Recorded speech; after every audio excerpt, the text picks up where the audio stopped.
Hello नमस्कार दोस्तों, study आपसे दूर नहीं चैनल में आप सभी को स्वागत है। आज हम लोग पीवाई यानी प्रीवियस ईयर बीपीएससी का फिर लेकर के आ गए हैं। ये 45वीं बीपीएससी का संयुक्त पीटी परीक्षा 2002 में जो हुआ था उसके लिए है।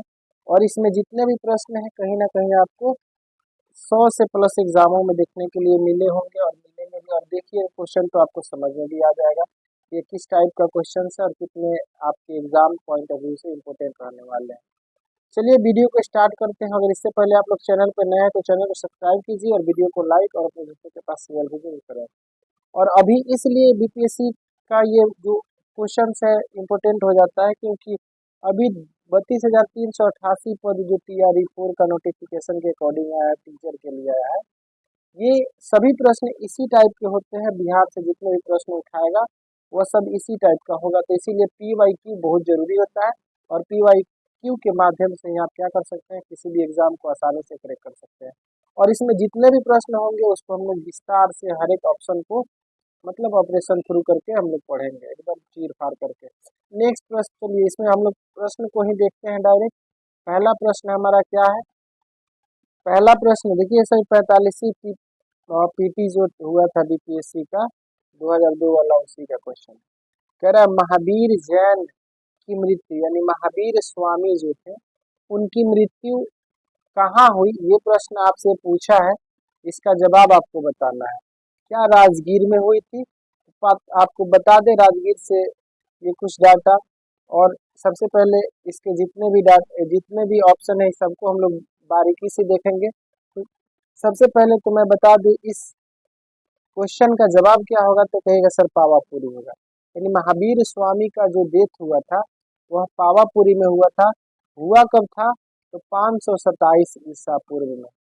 ठीक है, यानी BC 527 BC बिफोर क्राइस्ट। इसी में इनका जन्म जो सॉरी डेथ हुआ था, निर्वाण कहा जाता है, महापरिनिर्वाण हुआ था।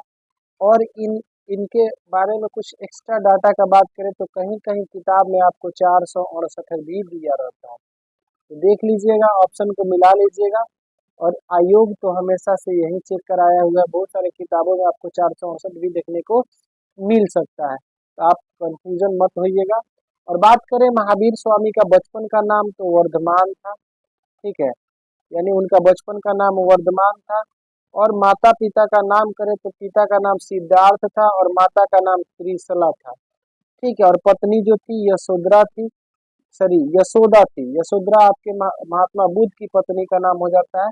और बेटी एक थी जिनका नाम था प्रियदर्शी, यानी प्रियदर्शनी था। अनुज्ञा प्रियदर्शनी के नाम से, तब जब बेटी है तो इनके दामाद भी होंगे, दामाद का नाम था जमाली। जमाली इनके दामाद हो जाते हैं। ठीक ना। बात करें इनका जन्म का, तो इनका जन्म जो हुआ रहता है 599 ईसा पूर्व में यानी BC में। और हुआ रहता है वैशाली यानी कुंडल ग्राम वैशाली में हुआ रहता है। ठीक है, वैशाली जो डिस्ट्रिक्ट है ये आपके वहाँ एक कुंडल ग्राम गांव है, वहीं पे इनका बिहार के वैशाली कुंडल ग्राम में इनका क्या हुआ रहता है, जन्म हुआ रहता है। और ये जैन धर्म के 24वें तीर्थंकर थे। जैन धर्म के 24वें तीर्थंकर थे। इन्होंने 30 वर्ष के उम्र में ये क्या किए थे, गृह त्याग किए थे। और लगातार 12 साल 6 महीना 12 साल 6 महीना कठोर तपस्या करने के बाद इन्हें जराम्भिक, याद रखिएगा क्या, जराम्भिक यानी जराम्भिक एक जो बिहार का एक जगह है, वहीं रिजुपालिका नदी के किनारे इन्हें क्या कहते हैं, कौशल्य यानी ज्ञान की प्राप्ति हुई थी। बात करें तो ये अपने जीवन में लगभग 72 साल जीवित रहे। ठीक ना, इनका एक्स्ट्रा डाटा ये हो गया। अगर इससे संबंधित अगर क्वेश्चन आएगा तो आप लोग जरूर बताइएगा। बात करें वैशाली का, तो विश्व का प्रथम यह गणराज्य था। विश्व का प्रथम गणराज्य वैशाली को जाना जाता है। और आपको बता दें इससे कुछ एक्स्ट्रा फैक्ट, तो ये विश्व में प्रथम, और यहीं पे भगवान जो महावीर स्वामी है इनका जन्म हुआ था। इनका जन्म 599 ईस्वी में यहीं पे हुआ था। ठीक है, और बात करें अगला टॉपिक आपका है राजगीर, राजगीर आपका मगध की प्राचीन राजधानी हो जाती है। इससे पहले मगध की राजधानी यही हुआ कर, मगध की राजधानी राजगीर हुआ करती थी। और राजगीर से आपको कुछ एक्स्ट्रा फैक्ट याद रख लेना है कि बौद्ध धर्म की जो चौथी प्रथम संगति हुआ था राजगीर में हुआ था। और कब हुआ था? तो 483 ईसा पूर्व में हुआ था। और इसके समय में अजात शत्रु थे। कौन थे? अजात शत्रु इसके मतलब निरीक्षक में ये हुआ था। और यहीं पे बोध गया में ही आपका शांति स्तूप देखने को मिलता है, यानी शांति स्तूप आपका बोध गया में ही है। नालंदा इसलिए फेमस हो जाता है कि विश्व में सबसे प्रसिद्ध विश्वविद्यालय शिक्षा का केंद्र उस समय था, इसीलिए ये फेमस हो जाता है। नेक्स्ट प्रश्न हम लोग देखते हैं। नेक्स्ट प्रश्न क्या कह रहा है? महाबोधि मंदिर कहाँ स्थित है जहाँ गौतम बुद्ध को ज्ञान की प्राप्ति हुआ था? अभी जस्ट हम लोग डाटा पढ़े हैं कि गौतम बुद्ध को कहाँ ज्ञान की प्राप्ति हुआ था। तो कहिएगा सर इस क्वेश्चन का सही जवाब हो जाएगा बोध गया में, यानी ऑप्शन नंबर सी हो जाएगा। तो बात करें राजगीर क्या है, तो राजगीर इसलिए फेमस हो जाएगा क्योंकि यह मगध की प्राचीन राजधानी हुआ करती थी। वैशाली का एक्स्ट्रा फैक्ट याद रख लीजिएगा, वैशाली विश्व का प्रथम गणराज्य था। और पावापुरी इसलिए फेमस हो जाएगा कि यहाँ पे महावीर स्वामी को निर्वाण यानी पावापुरी में ये डेथ कर गए थे। कब? तो 527 ईसा पूर्व में। ठीक ना, ये डाटा इसलिए इम्पोर्टेंट हो जाता है। चलिए यहाँ पे आपका इसका एक्सप्लेनेशन भी दिया है, आप इसको देख सकते हैं। अगला प्रश्न का जवाब बताइए। सुंग वंश के बाद किस वंश ने भारत पर शासन किया? यानी बात करें सुंग वंश के बाद कौन सा शासन था, तो ये आप देखिए गुप्त वंश। गुप्त वंश के संस्थापक कौन थे? तो श्रीगुप्त हो जाएंगे। और ये गुप्त वंश किसके बाद आया? जल्दी से कमेंट कीजिए, ये तो आंसर होने नहीं जा रहा है। ये इंडो ग्रीक वाले शासक करने वाले थे, कुषाण वंश। कुषाण वंश का संस्थापक कौन था? तो कहिएगा सर कुजुल कडफिसस, यानी कुजुल कडफिसस इसके संस्थापक हो जाएंगे। वही इस क्वेश्चन का सही यानी सुंग के बाद कौन हुए थे? तो कहिएगा सर कर्ण वंश थे। यानी इस क्वेश्चन का सही जवाब हमारा हो जाएगा ऑप्शन नंबर सी। बात करते हैं कर्ण वंश का संस्थापक कौन थे, तो कर्ण वंश के संस्थापक आपके वासुदेव कर्ण थे। इनका नाम था वासुदेव कर्ण। ठीक है, वासुदेव कर्ण थे। लगभग इन लोग का शासन काल जो था 73 ईस्वी से ईसा पूर्व से लेकर के 28 ईसा पूर्व तक इनका शासन काल चला था। और जिनकी राजधानी पाटलिपुत्र हुआ करती थी। और इस वंश का स्थापना आपको बता दे, सुंग वंश के अंतिम शासक जिसका नाम था देवभूति, यानी देवभूति की हत्या करके वासुदेव कर्ण ने ये कर्ण वंश की स्थापना किया था। बात करें सातवाहन वंश, सातवाहन वंश के संस्थापक आपके सिमुख हो जाते हैं।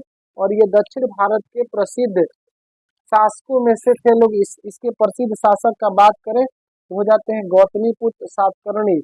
और इन्हीं के शासन काल में शीशे के सिक्के चलाए गए थे।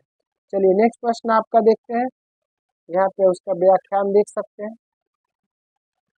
सम्राट अशोक के शासन काल में तृतीय बौद्ध संगति कहाँ आयोजित हो गई थी? यानी सबसे पहले सबको हम लोग जान लेंगे। देखिए प्रथम बौद्ध संगति इसी यहाँ पे हुआ था, राजगीर में हुआ था। और इस समय अजात शत्रु क्या थे? तो कहिएगा सर अजात शत्रु जो थे इस समय यहाँ के राजा हुआ करते थे। ठीक ना। और बात करें ये साबक में आपके ये हो जाएगा फर्स्ट वाला। द्वितीय बात करते हैं, द्वितीय बौद्ध संगति कहाँ हुआ था? तो कहिएगा वैशाली में हुआ था। और इस समय राजा वहाँ के कौन थे? तो कहिएगा सर वैशाली के राजा ये आपके कालाशोक थे। कालाशोक थे ऑप्शन नंबर। ये नंद वंश के संस्थापक, नंद वंश के द्वितीय शासक थे कालाशोक। इनके शासन काल में वैशाली में हुआ था। बात करें तृतीय, तो तृतीय आपके अशोक के शासन काल में हुआ था। यही क्वेश्चन पूछा है जो पाटलिपुत्र में हुआ था। तृतीय पाटलिपुत्र में हुआ था। प्रथम आपका 483 ईसा पूर्व में और द्वितीय जो हुआ था 383 ईसा पूर्व में। प्रथम का बात करें तो ये 250 ईसा पूर्व में। और जो चौथा हुआ था आपका कुंडल ग्राम कश्मीर में हुआ था कनिष्क के शासन काल में। ये भी याद रख लीजिएगा प्रथम शताब्दी में। नालंदा इसलिए फेमस हो जाता है कि नालंदा विश्वविद्यालय जो है उस समय क्या था? ज्ञान का केंद्र हुआ करता था। और दूसरी बात कि नालंदा जो है बिहार में है। इस वजह से क्या है, बहुत ज्यादा फेमस हो जाता है। और इस नालंदा विश्वविद्यालय का स्थापना करने वाले व्यक्ति गुप्त वंश के शासक कौन थे, तो कुमार गुप्त थे। ऑप्शन नंबर इसका, इस क्वेश्चन का क्या सही जवाब देगा, ऑप्शन नंबर सी। और एक्स्ट्रा फैक्ट आपको पता चल गया होगा। नेक्स्ट प्रश्न आप देखिए, कौटिल्य का अर्थशास्त्र किस विषय पर प्रकाश डालता है, तो राजनीतिक शास्त्र पर, यानी सी हो जाएगा। बात करें चरक संहिता, यानी चिकित्सा से संबंधित है। और चरक को आप कुछ एक्स्ट्रा फैक्ट याद रख लीजिएगा, चरक को आयुर्वेद का जनक कहा जाता था। और वहीं बात करें आपके सर्जरी के, जो चरक और ये चरक संहिता लिखने वाले दो व्यक्ति थे, जिसमें चरक हो जाएंगे और दूसरा सुश्रुति। और सुश्रुत जो थे, इन्हों शल्य चिकित्सा यानी सर्जरी के जनक कहा जाता था। और इस क्वेश्चन का तो सही ऑप्शन क्या हो जाएगा आपका, ऑप्शन नंबर सी।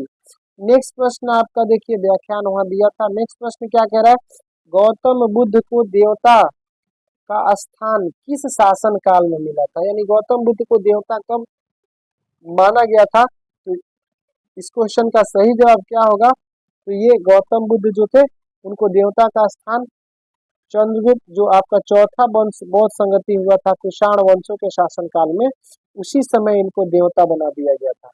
देवता कह करके इनका पूजा किया गया था। और ये चौथी बौद्ध संगति जो हुआ था आपका कश्मीर के कुंडल वन में हुआ था। कश्मीर के कुंडल वन में हुआ था प्रथम शताब्दी में, ठीक है, फर्स्ट एडी में, प्रथम शताब्दी में हुआ था। बात करें अशोक का, तो अशोक जो है मौर्य सम्राट के सबसे प्रतापी शासक में से एक थे, जिन्होंने कलिंग युद्ध के बाद 261 में जब कलिंग युद्ध हुआ था, उस समय इन्होंने संन्यास ले लिया और बौद्ध धर्म क्या कर लिया, ग्रहण कर लिया। और इन्हीं के शासन काल में तृतीय बौद्ध संगति हुई रहती है 383 250 ईसा पूर्व में। बात करें चंद्रगुप्त मौर्य, चंद्रगुप्त मौर्य जो है आपके मौर्य वंश के संस्थापक हो जाते हैं और इस प्रकार से ये फेमस है। बात करते हैं नेक्स्ट ऑप्शन नंबर डी, ये समुद्रगुप्त। समुद्रगुप्त जो गुप्त वंश के सबसे प्रतापी शासकों में से एक थे, जो चंद्रगुप्त प्रथम के बेटे थे। और इन्हें भारत का नेपोलियन कहा जाता था। और इन्हें भारत का नेपोलियन कहने वाले व्यक्ति का नाम था B.A. स्मिथ, यानी B.A. स्मिथ ने इन्हें भारत का नेपोलियन कहा था। चलिए यहाँ पे डाटा है एक्स्ट्रा, इसका देख लीजिएगा। 7 नंबर क्वेश्चन कह रहा है 7 दिसंबर 1942 को योगेंद्र शुक्ला कहाँ लाए गए, यानी कहाँ लाए गए, ये क्वेश्चन लाए गए थे, यानी इस क्वेश्चन का सही जवाब हो जाएगा। और ये योगेंद्र शुक्ला थे कौन, तो आपको बता दें, ये जो थे आपके एक क्रांतिकारी व्यक्ति थे, ठीक ना। और बिहार के राजधानी पटना में इनको लाया गया, जो क्या थे, बहुत ही मतलब समझ लीजिए कि क्रांतिकारी व्यक्ति थे। और बात करें कि पटना की स्थापना किसने किया था, तो ये हर्यक वंश के शासक उदयन ने किया था, जो मौर्य और गुप्त वंश की राजधानी भी हुआ करती थी। इसका पुराना नाम पाटलिपुत्र, अजीमाबाद, कुसुमपुर और पुष्पपुर भी होता है। ये चारों नाम इसी पाटलिपुत्र का है, पटना का ही है, याद रखिएगा। और जो कि बिहार की राजधानी भी है। चलिए और बात करते हैं गया के बारे में। तो गया आपको पता है बिहार का एक जिला है, जहां महाबोधि मंदिर है, विष्णु पद मंदिर है और पिंडदान के लिए भी प्रसिद्ध है। और बुद्ध को यहीं पे ज्ञान की प्राप्ति भी हुई थी, ठीक ना, इसीलिए फेमस हो जाता है। बात करते हैं नेक्स्ट ऑप्शन भागलपुर है, तो भागलपुर को सिल्क नगरी के नाम से जाना जाता है, सिल्क सिटी, या जर्दालू आम को यहाँ GI टैग भी प्राप्त हुआ था। वहीं बात करते हैं मुजफ्फरपुर, तो मुजफ्फरपुर का जो शाही लीची है वहाँ इसको GI टैग मिला है। और बात करते हैं ये लीची नगरी के नाम से भी जानी जाती है। चलिए नेक्स्ट प्रश्न का जवाब बताइए। कह रहा त्रिवेणी नहर में पानी किस नदी से आता है, यानी त्रिवेणी जो नहर है इसमें पानी किससे आता है, तो कहिएगा सर ये जो आता है गंडक नदी से आता है, ठीक है, गंडक नदी से यह आता है। और यह गंडक नदी नेपाल के हिमालयी क्षेत्र से निकलती है। और इसका एक और नाम है, याद रख लीजिएगा, नारायणी। और इसे बिहार, और इस गंडक नदी से बिहार और यूपी, यानी बिहार और उत्तर प्रदेश को सिंचाई में बहुत ज्यादा हेल्प मिलता है, ये भी फैक्ट याद रखिएगा। ये आपका आंसर हो गया। बात करते हैं सभी ऑप्शन का। तो ये गंगा जो है गंगोत्री हिमनद, यानी जहां से निकलती है उत्तराखंड से निकलती है, यूके से निकलती है उत्तराखंड से, इसका उस वहाँ नाम पड़ता है। गंगोत्री हिमनद से निकलती है, भागीरथी के नाम से वह निष्कासित होती है। और उसके बाद से बात करें, इसकी पूरी लंबाई 2525 किलोमीटर हो जाता है, 2525 किलोमीटर। वहीं बात करते हैं सोन नदी का, तो सोन नदी आपको पटना में देखने को मिल जाती है। और वहीं बात करते हैं आपके कोसी नदी, तो कोसी नदी समझ लीजिए बिहार के सूप नदी के नाम से जानी जाती है। यानी यह बिहार के सुपौल जिला में क्या करती है, एंट्री करती है नेपाल से होकर के। ठीक है, नेक्स्ट प्रश्न आप देखिए। नेक्स्ट प्रश्न कह रहा है, पुस्तक के अनुसार बिहार में वन्य जीव का एक कौन सा स्थान प्रसिद्ध है? तो वन्य जीव के लिए बोध गया है, यानी ऑप्शन नंबर बी इसका करेक्ट जवाब हो जाएगा। बात करते हैं एक्स्ट्रा सभी ऑप्शन का, तो राजगीर क्या है? तो राजगीर जो है नालंदा में है और मगध की प्राचीन राजधानी हो गई थी। और इसी समय बौद्ध का प्रथम संगति हुआ था 483 ईसा पूर्व में, और इस समय आपके अजात शत्रु के शासन काल में हुआ था। वहीं बात करें वाल्मीकि नगर टाइगर रिजर्व का, तो वाल्मीकि नगर टाइगर रिजर्व का स्थापना 1990 में हुआ था, और ये बिहार का एकमात्र टाइगर रिजर्व है। नालंदा इसलिए फेमस हो जाता है क्योंकि यहाँ कुमार गुप्त ने नालंदा विश्वविद्यालय का स्थापना किया था, और उस समय यह विद्या का बेहतरीन केंद्र हुआ करता था। अगला प्रश्न है, बिहार के किस क्षेत्रों से कुछ भाग पश्चिम को दे दिए गए हैं? यानी बिहार के किन क्षेत्रों से कुछ भाग पश्चिम बंगाल को दे दिया गया है? इस क्वेश्चन का सही जवाब हो जाएगा, ये ना आपका पटना गया होगा, ना ही चंपारण सारण होगा। होगा तो होगा कौन? तो कहिएगा सर, यहाँ देखिए इसका एक्सप्लेनेशन भी दिया है।